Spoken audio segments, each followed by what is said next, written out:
Senior Operations Director at Quattro Metallis. If you did want to grab Martin, he's around, so you can just grab him quickly for a chat.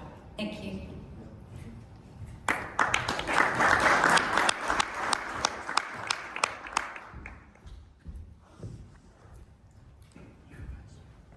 Good afternoon.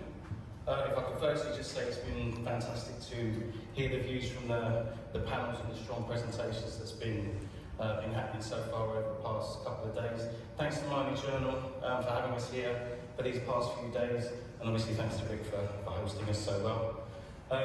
My name's Stuart Hume. I'm the Operations Director for Quattro Metallis over in South America.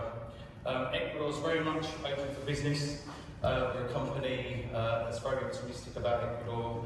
It's a wonderful country, it's a wonderful place to invest. It's fairly late to the industrial party over in South America, but due to that fact, only 8% of the country has been explored so far. We have an excellent mining law now. We have an excellent stable government, new government. And we've recently had a capital outflow tax exemption and also an import tax exemption, which will obviously help to bring on the mining industry even further and obviously grow the economy more. So we've been there for a number of years now. 7 years we first went over to take over our first private placement. The people are great to work with, they're educated in the mining industry, as there's an extremely strong history in South America. They've been mining since the Incan days before the Spanish arrived. So it's a great place to invest, and that's been demonstrated pretty clearly by the likes of Lundin with the Fruta del Norte project, and now Lumina with the Cangrejos project. At the moment they're developing really good modern mines with good production potential, and we're following firmly in their footsteps.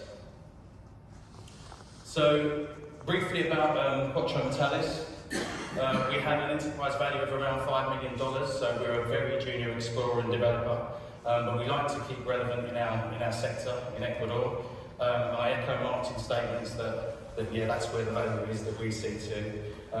We're currently advancing 3 projects, all at different development stages, and we have in hand our first project that's been low-level producing for a number of years.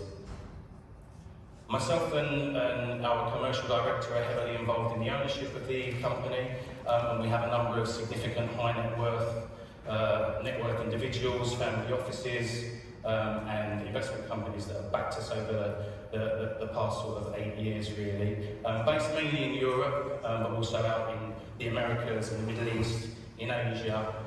Supported us very well, as I say, since the beginning of this company also, which was 2018.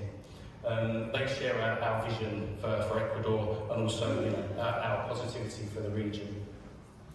So I'll start with the people. It's all about the people. This is the main management team. There's a mix of us in Europe and also in Ecuador. In Ecuador, apart from myself, the team are nearly all Ecuadorian. There's 95% Ecuadorians that we employ out on the mine itself. They form a great team. They cover everything from environment, geo, production, processing, social, and they run the operations really very well. ESG, of course, is part of our business, but as we're situated in a developing mining zone that's obviously been developed for time, it's probably not as critical in other more larger operations, which are slightly more rural. However, as a company, we are involved with education in the area and also a degree of conservation. Ecuador contains areas of outstanding natural beauty that we're in full support of keeping that way. So the message from us today is that we have 3 pretty significant projects. We think there could be 2 regional relevant projects of this type, one possibly country class. Gold, copper porphyries leading to gold, silver epithermal deposits, and also an iron gold ventilla system a bit higher up in the Cordillera. We're advancing these really well, and we'll be identifying our exploration targets shortly, especially up at Cerro Aguilar, where we'll be making new discoveries for the next few years, I think. So I'll run through the projects briefly. Pasha Vista, not far from Zaruma, El Oro. Really easy to travel to. You just fly from Quito to Santa Rosa. It's an hour on the plane. Drive a couple of hours west. It's all completely developed and supported by all sorts of infrastructure, larger mining companies. Lumina Gold is one of our neighbours. They're about an hour away from us. But there we have very well documented and highly mineralised area with significant epithermal and upper mesothermal veins with high-grade copper and silver deposits, and also obviously gold, and a number of now commercially viable rare earth minerals within our polymetallic vein systems. At Pasha Vista we're at 1,200 metres. As I mentioned, it's a mining zone, therefore we have all the skills and consumables we need. No infrastructure is needed. It's a great place, we think, to develop a producing mine. Okay, so this is the Pasha Vista project. The numbered red areas is where we tested. So as you can see, we have a number of different target areas to follow up on production. This is part of our resource area, which in total, at present, is around 250,000 ounces of gold equivalent. That's gold plus copper plus silver. And then surrounding a bit further out, we have a number of exploration targets that will bring that number on. Polymetallic gold, silver, copper means we can keep the gold cut-off extremely low, under 0.5 gram a tonne. And the number of veins we have access to in Pasha Vista from our mine development gives us a really good tonnage forecast per quarter. So what's significant to QM as well, to polymetallics, is what we've been doing up in Guayaquil. This is the Sierra Aguilar project I mentioned earlier. That's what Sierra Aguilar looks like. It's a ventilla feature with mineralisation on the surface from our trenching and pre-examinations. And what we discovered is that there's significant gold deposits from soil samples of 3,500 metres to 0.5 grams a tonne of gold. So what that does offer to us is the opportunity for some early stage development, leading on to later stage PFS development, which would then bring us to a larger development in the surrounding area. Approximately 8,000, if I can go back, let's see if I can, and go forward. Approximately 8,000 hectares of available concession on the outside, so we believe that with just a moderate drill program could answer the questions that we've got in terms of the MRE for Sierra Aguilar. Thirdly, this is Hades Hydro. This is on the Rio Pindo. This is 1,700 hectares of untouched riverbed. There's a main river fed by 3 tributaries leading from our main mining zone. There's a geological history from multiple testing that states that we could have more than 0.2 grams per tonne here, and our own geotesting suggests it's much more.